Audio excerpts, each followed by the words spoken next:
Well, it's not only the refinance, it's also the purchase of a house. And this has been coming up more and more the past few years. It used to be it was just FHA or VA loans. Now it's your conventional financing.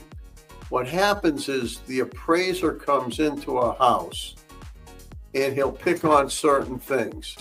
Some of the things that he'll pick on is possibly cracks in foundations, lally columns that are rusted, broken, or non-existent or temporary, or on stone foundations with the mortars coming out in between the stones. And they pick on those.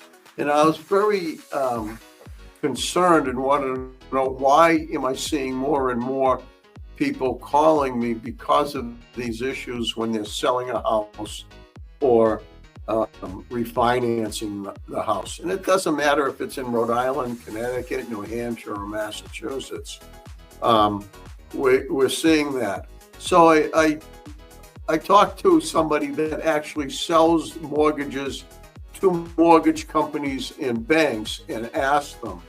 And what he told me is that Fannie Mae or Freddie Mac, which is a quasi-government agency that kind of underwrites a lot of loans, that they've instructed these appraisers to note these things.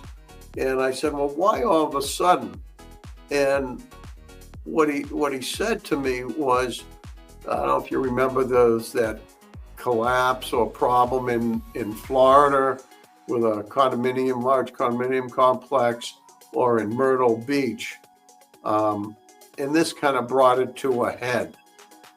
So we're getting these calls of people panicking, I can't find refinance, or they're having to give me a hard time on the purchase of a house because of these foundation issues.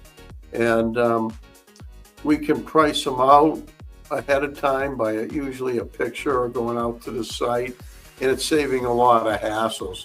So I guess the moral of the story is, before you're selling a house or refinancing it, take a look at your foundation and see if there's a problem that could cause a problem in the delays. And if there are, we're more than happy to help you at A1 Foundation Crack Repair.